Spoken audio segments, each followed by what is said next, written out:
Centuries ago, this battle began. Dog versus coon. Tonight, we settle the score.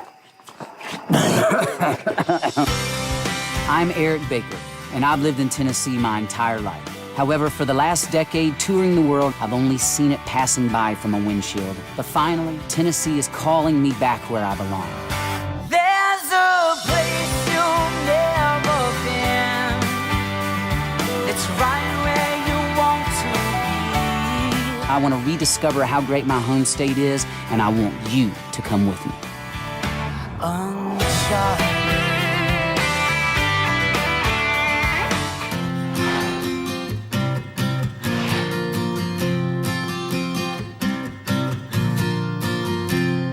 On this episode of Tennessee Uncharted, I'm raiding the woods of Middle Tennessee to get a modern-day look at a few old-fashioned ways and to learn how some of our state students are taking two Tennessee sportsmen's traditions to the world level. Yes, this episode is a story of the unexpected, an unlikely tale of connection, education, and inspiration. Typically characterized by quaint downtown squares and cozy family circles, there's a lot about the communities of Middle Tennessee that you may not know about. And while Music City may be the lively linchpin of the region with which you're most familiar, I'm told there are many other goodies you'd be crazy not to treat yourself to. Yes, what started as a trial and training soon became a trip in treats, too. And now, 7 years after opening their doors, the folks at See Spot Eat are not only known for their quality doggy delicacies, but also their cruisin' kitchen.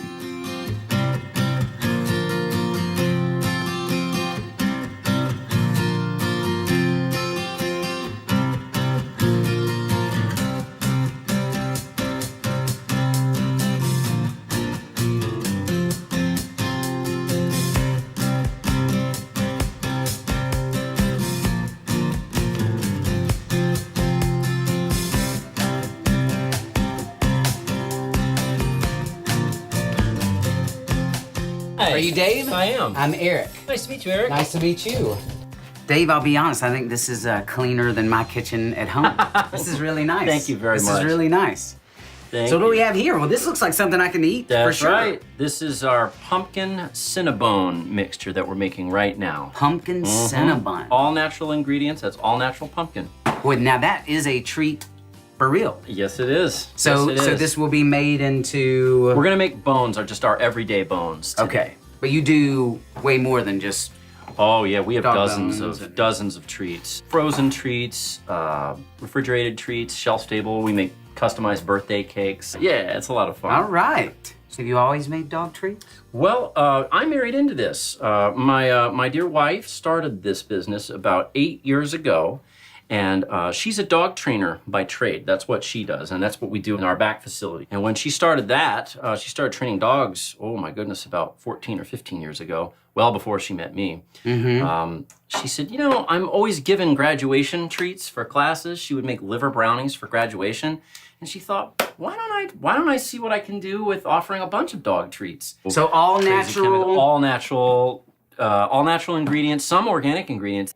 Because we work with a lot of local businesses, grabbing their discarded juice pulp and spent grain from breweries. Yeah. And we make treats with those ingredients as well. So, That's awesome. So no waste there. yeah, we try to be as sufficient, sustainable as possible. Okay. You know, and offering different options for dogs that have, you know, allergy issues. Needs. Dogs have needs too, They right? do. I know, I can hear my dad right now, well, that's a dog, son. dog, Why do you yeah. want... Yeah, so I mean... Well, we like to give dogs things that we would eat, and we wouldn't sell any dog treats we wouldn't give our own dogs. We want to use the highest quality ingredients. In general, if there's a reward that's really motivating the dog on, they're going to respond to your training and your commands and what you'd like to do. In other words, reinforcing the positive behavior. They're going to respond to that better with a more savory treat than something that they're not as interested in. Okay. So Okay. yeah, we do think it plays a role.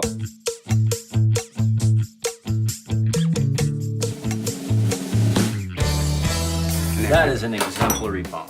Absolutely perfect. Look at that. Look at what you did. Cheers to us, huh? Absolutely. Ding!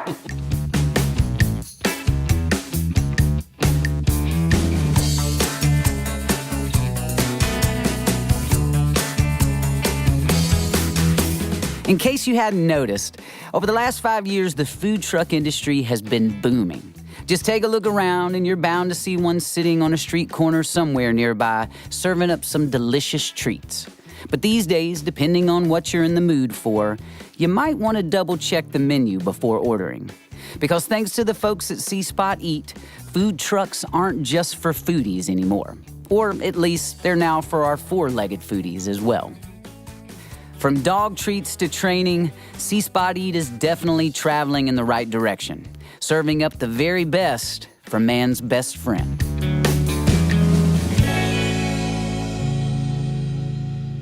Now, if you guys remember, back in season 1, I actually tried my hand at dog training. But it turns out that I was better at cleaning the kennels than I was convincing the pups. However, this time, armed with these fresh treats, I'm hoping to be a bit more convincing. Because now I'm headed just outside of Murfreesboro to see if these treats can help me tree some Tennessee wildlife. It's good. It's a beautiful day for coon hunting. I have no idea what that means, but I'm about to find out. You may not know it, but raccoon hunting has been around for a long time. Actually, I'm not ashamed to say that my family is part of that small few who's explored the more edible aspects of the raccoon. In fact, just as my parents had first started dating, the first meal that my mom ate at my Mama Baker and Daddy Cecil's house was a raccoon roasted on a bed of sweet potatoes. However, my mom actually ate a 2-piece snack pack from the gas station instead. As unlikely as catching coons may be these days, for the Hopkins family, carrying on this traditional pastime is a family favorite that runs 4 generations deep. Every parent's looking for a way to connect to their kids and spend time with their kids. So, I mean, this is an activity where you and Allie get to spend time together, right? Oh, it's real important, especially with the way the world is now, you know, is having kids involved in anything besides, you know, out getting in trouble or all the things that there is to do besides being out in the outdoors. Me and her, we've been everywhere. We deer hunt together, we coon hunt together, so. A 14-year-old girl out in the woods at night coon hunting. I mean, I don't know that I've ever met anyone like you. So why is this something that you're interested in? Well, when I was little, I'd always see the puppies around here, and Daddy had a really good dog we called Tequila Sunrise, and I saw that. Ever since then, I've just loved it, and especially it really triggered it when I won the state youth hunt in Tennessee. And it was just, I want to do it more, In many ways, Allie Hopkins is a typical 14-year-old girl.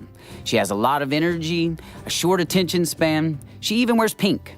But unlike most girls her age, on the weekend, she's more likely to be found in the woods with her father than at the mall with her friends. In fact, Allie recently won the Professional Kennel Club's Tennessee Youth State Championship for competition raccoon hunting and was among only a handful of girls competing at the PKC World Coon Hunt.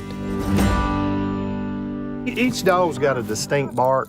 You've got to get in tune with your dog because you can imagine turning 4 different hounds loose. She's got to learn to focus on their dog. That's where the training comes in. More than likely, when we turn these 2 dogs loose, they're going to go opposite ways.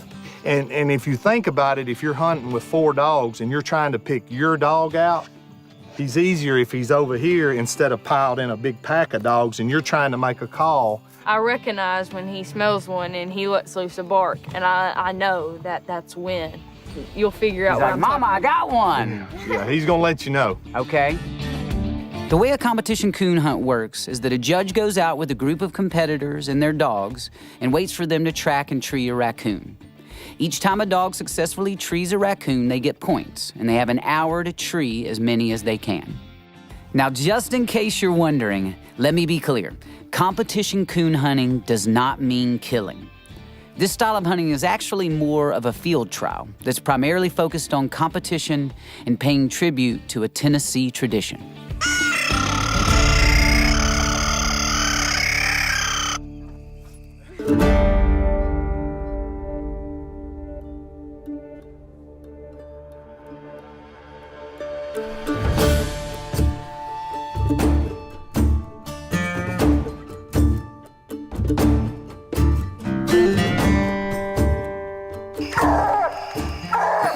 That's Bo. Yeah.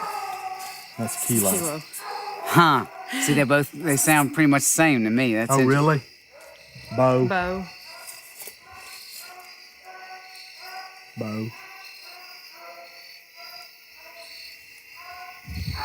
Kilo. Huh, okay, I can... Now you tell me when Kilo barks. Was that him? Yeah. He's got a little longer, yeah, all right. There he was. Yep. That's Bo. Yep. All right. Good. Walking in the woods at night. We think one of the dogs has got something in a tree. We're going to find out right now. A 400-yard walk in the woods.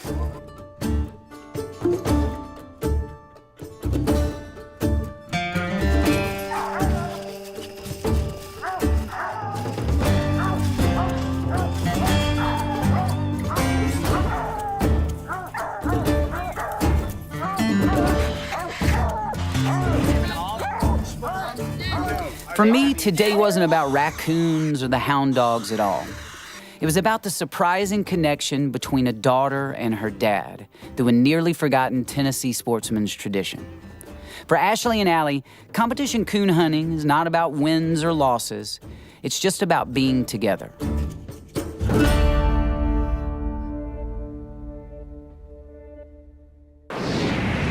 After all that tracking and treeing tonight, my dogs are really barking. Luckily, though, the raccoon isn't the only nocturnal forager in these parts, and there's a place nearby that's open all night where the crew and I can get a snack to silence the bay in our bellies.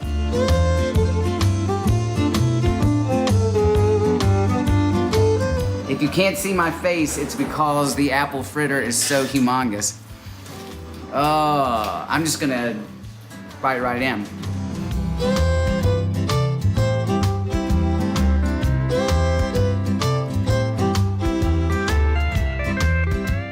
The sun has set, but I guess these guys are just getting started, right? Mm-hmm. And they will be here about 12 hours tonight. Holy moly.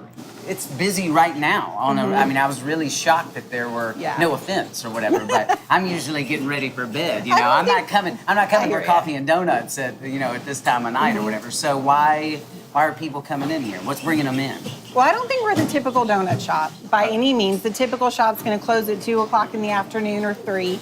We move donuts all the time here. They make a ton of them at night. We sell them through the day. We have MTSU right down the road, so we're super busy at night. Word kind of got out that the fresh donuts, the piping hot ones, are coming out at night. Okay. So we've gotten busy. So that's what people are, it's like it's traveling through the air and they're, because you don't ever close your doors, right? At least not during the week. It's 24 Not during hours. the week. We literally cannot make enough donuts to stay open on the weekends. So we close in the afternoons on the weekends. What a great problem to have. That sounds awesome. We disappoint a lot of people when we sell out early, but, you know. I mean, donuts, who doesn't like donuts?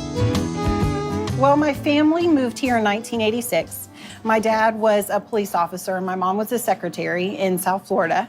And my mom went to work for a donut shop in Miami and learned how to make donuts. And after she learned a little bit about the business, they moved us all up here. So are these recipes, are they unique? Some of them not so much. I honestly think it's the skill of these guys that makes them so great. Okay. There's a lot more to making a donut than most people think. The temperature outside, the temperature inside, the temperature of the water that goes into the mixes. Do they add ice? Do they not? When you look at those 30 years, why are people coming back ultimately? I always say this place is like Cheers. It's like the donut version of the show Cheers. Some people move on, but everybody really does know your name in here. Yeah.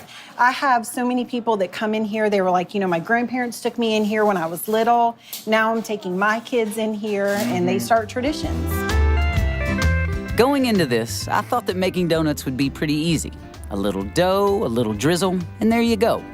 But as it turns out, there's a lot more to making a donut than you would think. You leave that kind of in like that. Yep. And then once you got it stretched out, you just go one up, one go down, Yep. and you pick it up.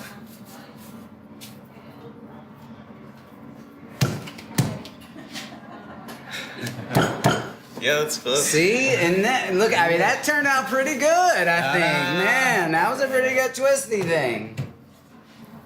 Now I'll just impress you with my juggling skills.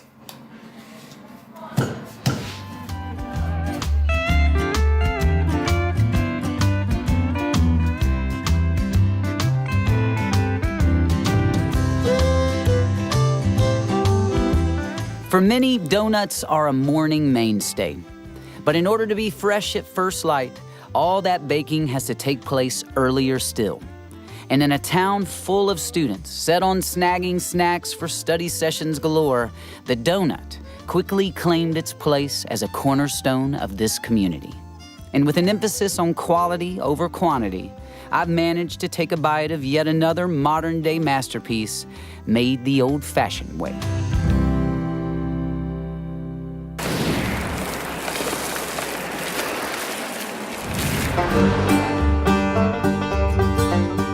So far on this episode, I've given several unlikely engagements a shot, from a truck full of treats all the way to donuts after dark.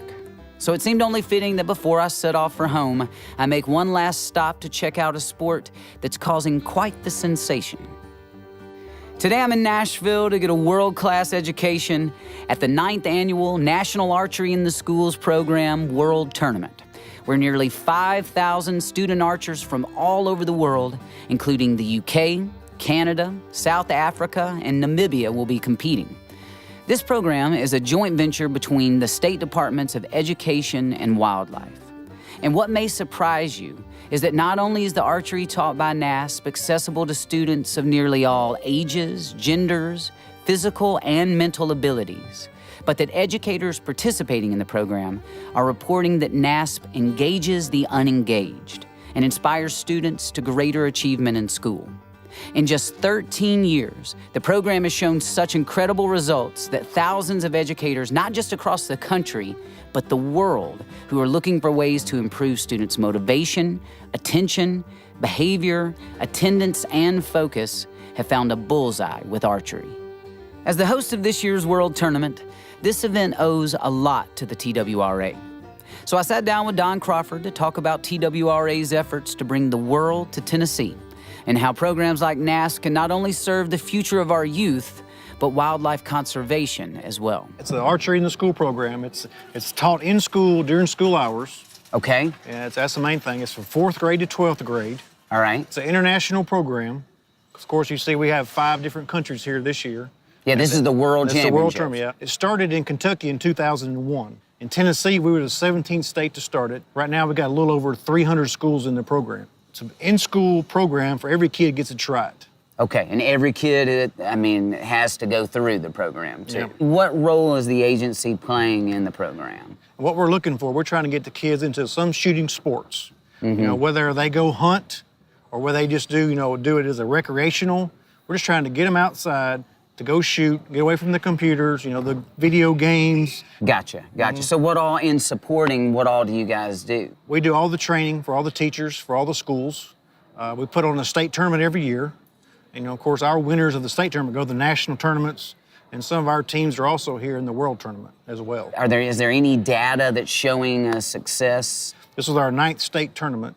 Our very first one, we had 100 kids show up, very first one. Okay. Now we're right at about 1,600 kids. It just keeps getting bigger and bigger every year. So we can show data that behavior is better, We can show attendance is up on archery days. We can show that concentration, focus, self-improvement, That's some of the big issues that we have been seeing as far as the National Archery in the School program from the teachers. That's what they're telling us. That's what the students are filling out surveys telling us that. Sounds like I needed an archery program when I was in school. Exactly, yeah. A bow and arrow is a weapon. I mean, what would you say to those people to try and disarm that? Archery is safer than any ball sport except ping pong. That's right. Seriously? That's right. Yeah. Go look at the stats. That's right. It sure is. Huh, okay. Yeah. So ping pong's the very safest, and then the next that's archery. That's right. is archery. Yeah. You don't have to necessarily be a hunter to do this. The Archery in the School program is reaching a different kid, you know. We're trying to keep them engaged, keep them in school. That's the main thing, you know. Kids drop out of school because they're not engaged in something. Yeah. And hopefully, one day they might go buy a hunting and fishing license. That's what we're looking for. So did you ever think 5 years ago when you started this that it would bring you to America? No. Is that awesome? I mean, It's really awesome. I'm gonna copy you.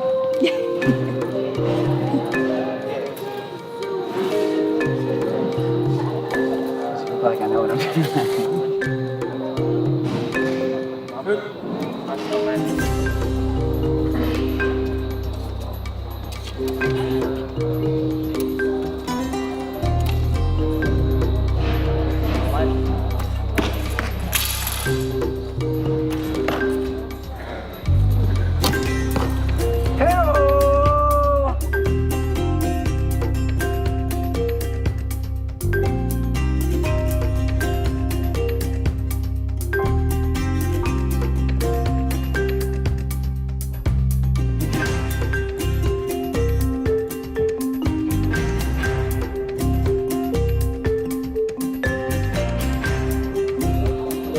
Good grouping. I'm getting glad. Hey, thank you. All right.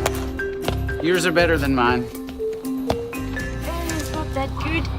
Here, let me do it. All right, let's do it right now. Hello. Well, I mean, look at this, Marie. So what has archery given you? The great friends. Yeah. Everyone is supporting everyone. That's a nice thing. And like, everyone is talking to everyone, so it brings everyone together. Not just within your own country. Yeah, like everywhere. Yeah. That's the most fun. I think it's great seeing females. There's a lot of boys doing this, but Yeah, I mean, because, you being in amongst the boys and everything, I mean, what do you say to girls out there? It's a feeling that you can beat other guys and stuff. Like, Yeah. Be proud. Be proud. You can also do things that boys can't. So. Amen. Amen. Awesome.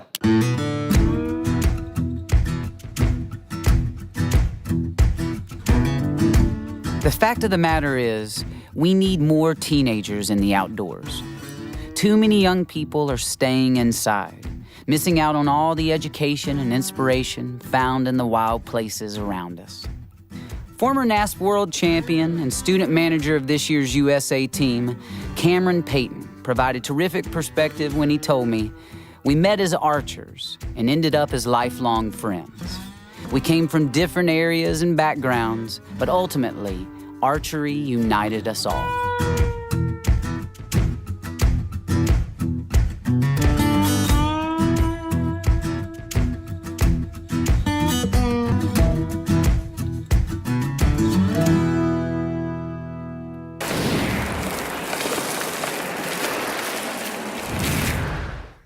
You, me, staring contest, go!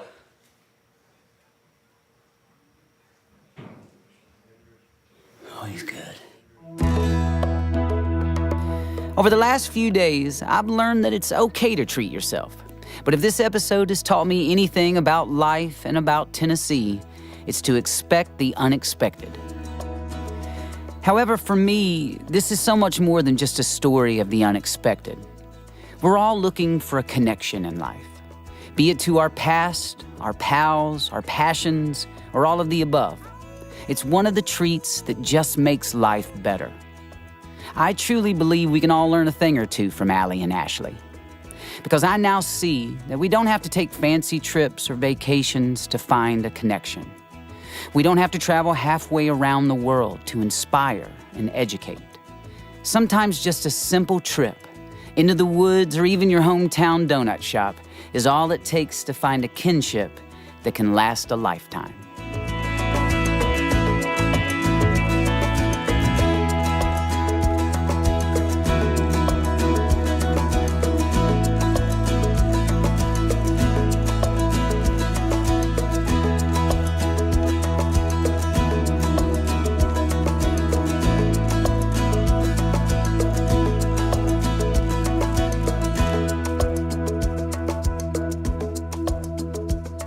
think you can blow one of these? I don't know. Let's try it, man. What?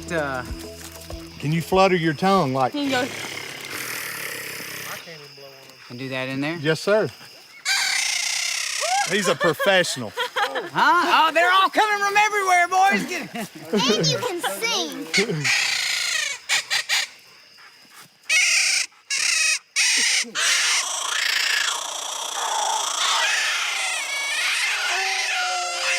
See, there you're getting the dog's tour. Yeah, You're a professional. I am, man.